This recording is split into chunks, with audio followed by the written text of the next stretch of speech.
صلی اللہ علی محمد صلی اللہ علیہ وسلم۔ اعوذ باللہ من الشیطان الرجیم، بسم اللہ الرحمن الرحیم، والصلاة والسلام علی رسول الکریم۔ کتاب الاذان، آج کا باب ہم پڑھیں گے الکلام فی الاذان، دوران اذان بات کرنے کا بیان۔ وَتَكَلَّمَ سلیمان بن سرد فی اذانہ، سلیمان بن سرد نے اپنی اذان کے دوران گفتگو کی۔ وقال الحسن، اور حسن بصری نے فرمایا لا بأس ان يضحك وهو يؤذن او يقيم، کہ دوران اذان یا اقامت اگر ہنسی آ جائے تو اس میں کوئی گناہ نہیں ہے۔ یعنی یہ باب ہے کہ اذان دیتے ہوئے مؤذن کوئی گفتگو کر سکتا ہے، کوئی بات کر سکتا ہے، اور اگر اسے ہنسی آ جائے تو کیا اس سے اذان خراب ہو جائے گی؟ اس باب میں امام بخاری جو کہنا چاہ رہے ہیں کہ اس سے اذان باطل نہیں ہوگی اور اذان کے مقصد میں کوئی خلل واقع نہیں ہوگا۔ حدیث ہے 591، اور یہ حدیث عبداللہ بن حارث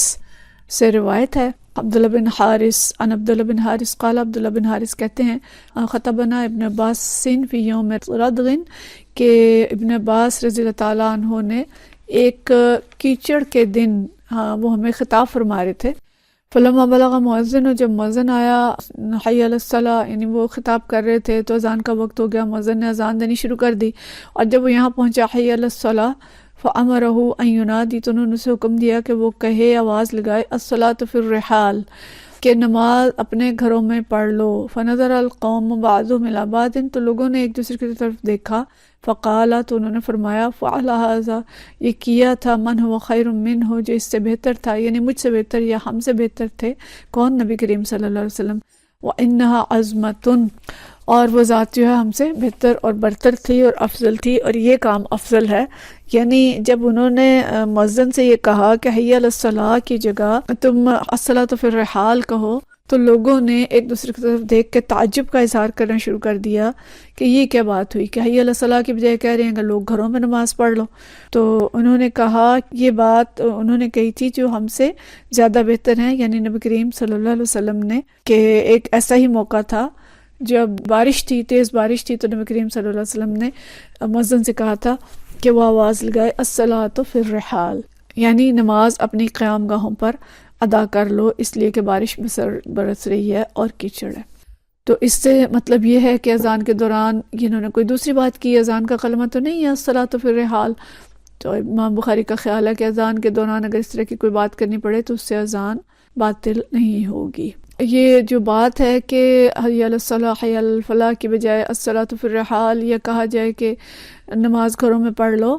یہ واقعہ نبی کریم صلی اللہ علیہ وسلم سے ثابت ہے۔ نبی کریم صلی اللہ علیہ وسلم نے ایک موقع پہ ایسا کیا تھا۔ البتہ اختلاف علماء کا اس کے درمیان ہے کہ حی علی الصلاۃ حی علی الفلاح کہنے کے بعد، اذان مکمل کرنے کے بعد یہ کہا جائے گا کہ الصلاۃ فی الرحال، یا یہ آواز جو ہے یہ اسی کے دوران لگائی جائے گی، حی علی الصلاۃ حی علی الفلاح نہیں کہا جائے گا اور اس کی بجائے یہ کہا جائے گا۔ تو حضرت ابن عباس تو کہتے ہیں کہ حی علی الصلاۃ حی علی الفلاح نہ کہا جائے، کیونکہ جب یہ کہہ لیا حی علی الصلاۃ حی علی الفلاح، پھر یہ تو کہہ لیا کہ بھی نماز کی طرف آ جاؤ، اور بعد میں الصلاۃ فی الرحال کا کیا مطلب ہے؟ وہ تو پھر کوئی فائدہ نہیں ہے۔ یہ کہنے کی بجائے یہ کہا جائے کہ گھروں میں نماز پڑھ لو۔ جبکہ حضرت عبداللہ بن عمر رضی اللہ تعالیٰ عنہ اور کچھ دوسرے علماء ہیں، ان کا خیال یہ ہے کہ اذان تو پوری دی جائے اور اذان مکمل کرنے کے بعد کہا جائے کہ الاصل فی الرحال، کہ نماز گھروں میں پڑھ لو۔ تو دونوں چیزیں موجود ہیں، بعض علماء اس پہ عمل کرتے ہیں اور بعض اس پہ کرتے ہیں۔ فقہ حنفیہ کے مطابق حضرت ابن عمر کا مسلک جو ہے وہ احتیاط کے زیادہ قریب ہے کہ اذان کی تبدیلی کا باعث ہم نہ بنے، اذان ویسے ہی کہیں جیسے ہوتی ہے، اور اس کے بعد لوگوں سے کہہ دیا جائے کہ وہ گھروں میں نماز پڑھ لیں۔ اچھا، ہمارے ہاں تو اس کا رواج ہی نہیں ہے نا، ہمارے ہاں ایسا نہیں کہا جاتا، اس رخصت پہ عمل نہیں کیا جاتا، لیکن حرم میں ابھی بھی ایسا کہا جاتا ہے۔ ابھی پچھلے دنوں مسجد نبوی کے اندر یہ واقعہ ہوا ہے کہ جب تیز بارش تھی تو مسجد نبوی سے اذان کے بعد یہی کہا گیا کہ الصلاۃ فی الرحال، کہ گھروں میں نماز پڑھ لیں اور بارش میں مسجد نہ آئیں۔ ابن عمر کا مسلک یہی ہے کہ اگر مؤذن حی علی الصلاۃ حی علی الفلاح کے بعد کہے تو اس کا مطلب یہ ہے کہ ہم تو آ گئے ہیں مسجد اب، اور اگر آپ میں سے کوئی آنا چاہے تو وہ آ سکتا ہے، اور اگر گھر میں نماز کوئی پڑھنا چاہے تو وہ گھر میں پڑھ سکتا ہے، اس میں کوئی گناہ نہیں ہوگا۔ تو اس چیز کی بھی گنجائش موجود ہے۔ دین اسلام آسانیوں کا دین ہے، اور آسانیاں دی ہیں نبی کریم صلی اللہ علیہ وسلم نے، ان آسانیوں کو ہمیں بوقت ضرورت استعمال کرنا چاہیے۔ اگلا باب ہے باب اذان الاعمى اذا كان له من يخبره، نابینا شخص کے اذان کہنے کا جواز جبکہ اس کے پاس کوئی ایسے شخص ہو جو اسے وقت کے بارے میں بتا دے۔ حدیث ہے 592، اور یہ حدیث عن سالم بن عبداللہ عن ابیہ، حضرت سالم بن عبداللہ اپنے والد حضرت عبداللہ بن عمر رضی اللہ تعالیٰ عنہ سے روایت کرتے ہیں، ان رسول اللہ صلی اللہ علیہ وسلم قال، کہ نبی کریم صلی اللہ علیہ وسلم نے فرمایا، ان بلالا یؤذن بلیل، کہ بلال جو ہیں یہ رات کے وقت اذان دیتے ہیں، فکلوا واشربوا، بس کھاؤ اور پیو، حتی ینادی ابن ام مکتوم، کھاؤ پیو جب تک کہ ابن ام مکتوم اذان نہ دیں، یعنی ابن ام مکتوم کی اذان تک تم کھا پی سکتے ہو۔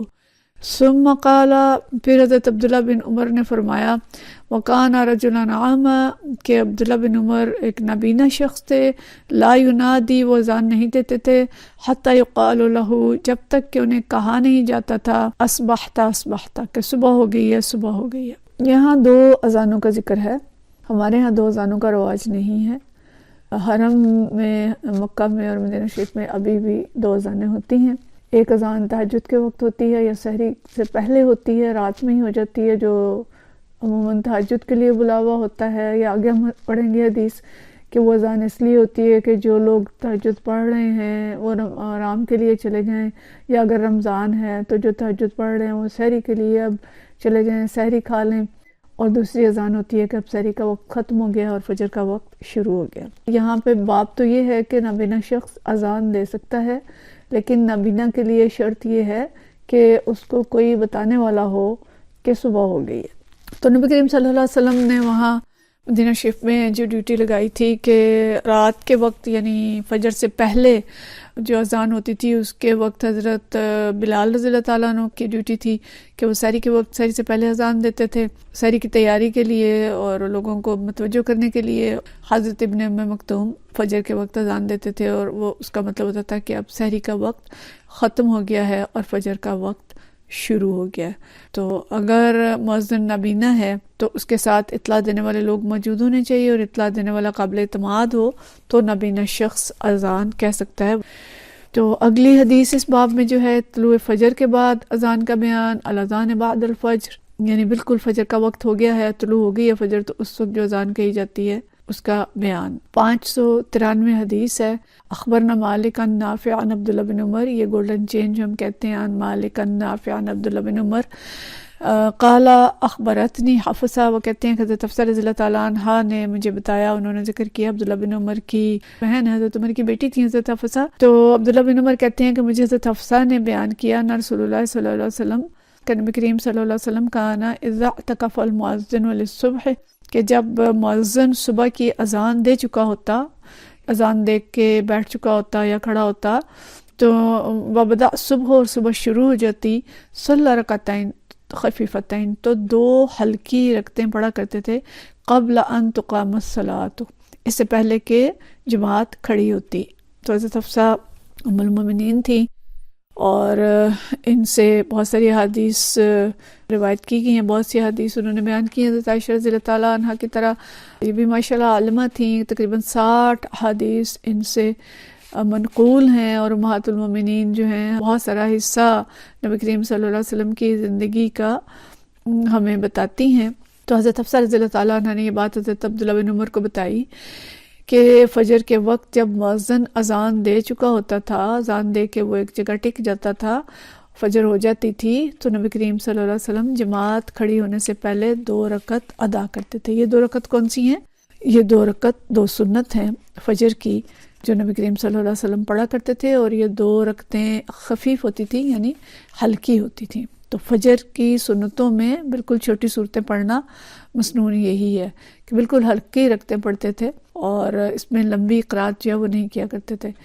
فرضوں سے قبل 2 رکعت ادا کرنا سنت ہے، اور مؤذن جو ہے وہ طلوع فجر سے قبل بیدار ہو کے اذان کے لیے اسے انتظار کرنا چاہیے، اور جو ہی فجر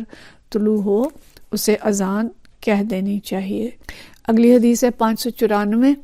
اور یہ حضرت عائشہ رضی اللہ تعالیٰ عنہ سے ہے، عن عائشہ کان نبی صلی اللہ علیہ وسلم یصلی رکعتین خفیفتین، وہ بھی یہی بات کرتی ہیں کہ نبی کریم صلی اللہ علیہ وسلم 2 ہلکی رکعتیں پڑھتے تھے بین النداء والاقامۃ من صلاۃ الصبح، فجر کی اذان اور اقامت کے درمیان 2 ہلکی سی رکعتیں پڑھتے تھے۔ تو یہ 2 سنت کا بیان ہے فجر کا جو نبی کریم صلی اللہ علیہ وسلم پڑھا کرتے تھے۔ تو باب تو فجر کی اذان کے متعلق ہے، اور اس کے ساتھ ہی یعنی 2 رکعتوں کا بیان مطلب یہ ہے کہ فجر کی اذان اس وقت ہوتی تھی جب فجر طلوع ہو جاتی، اس وقت اذان دی جاتی تھی۔ حدیث 595 ہے، اس باب کی آخری حدیث ہے، اور یہ حدیث عبداللہ بن عمر رضی اللہ تعالیٰ عنہ سے روایت ہے۔ عن عبداللہ بن عمر ان رسول اللہ صلی اللہ علیہ وسلم قال، کہ نبی کریم صلی اللہ علیہ وسلم نے فرمایا، ان بلال ینادی بلیل، بلال جو ہیں وہ رات کے وقت اذان دیتے ہیں، فکلوا واشربوا حتی ینادی ابن ام مکتوم، کھاؤ اور پیو جب تک کہ ابن ام مکتوم اذان دیتے ہیں، یعنی روزہ رکھنے کا ارادہ ہے یا رمضان ہے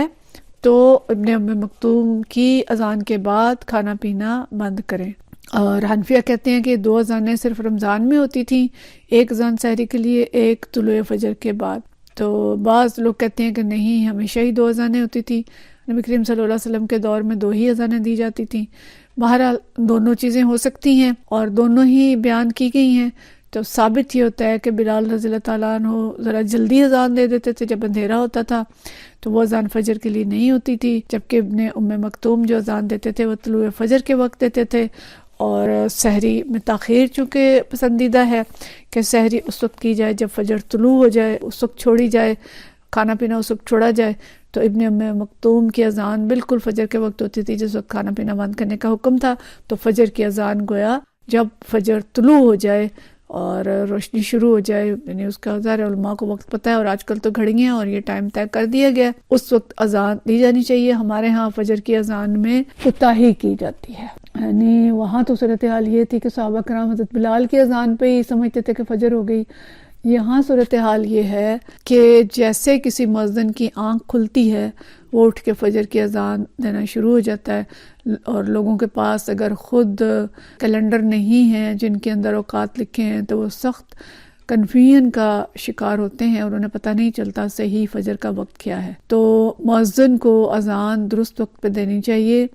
ہمارے ہاں آدھ گھنٹے بعد تک بھی فجر کی اذان دی جا رہی ہوتی ہے، یہ طریقہ ٹھیک نہیں ہے، اور اس پہ بعض لوگوں کو دیکھا کہ وہ اس وقت تک سحری کھاتے رہتے ہیں جب تک اذانیں ہو رہی ہیں، اور اذان آدھ گھنٹے بعد تک بھی ہو رہی ہے، تو گویا ان کا روزہ جو ہے وہ ٹھیک نہیں ہوا۔ اچھا رمضان میں تو پھر بھی اذانیں وقت پہ دی جاتی ہیں کیونکہ سب جاگ رہے ہوتے ہیں، لیکن رمضان کے علاوہ ہمارے ہاں فجر کی اذان بہت کم مساجد میں ٹھیک وقت پہ دی جاتی ہے، زیادہ تر مساجد میں اذان دیر سے دی جاتی ہے۔ تو زیادہ بہتر طریقہ یہ ہے کہ ہمارے پاس کیلنڈر ہوں اور ہمیں خود معلوم ہو کہ اب نماز کا وقت ہو گیا ہے اور اب سحری کا وقت ختم ہو گیا ہے، اور مؤذنوں کو خاص طور پہ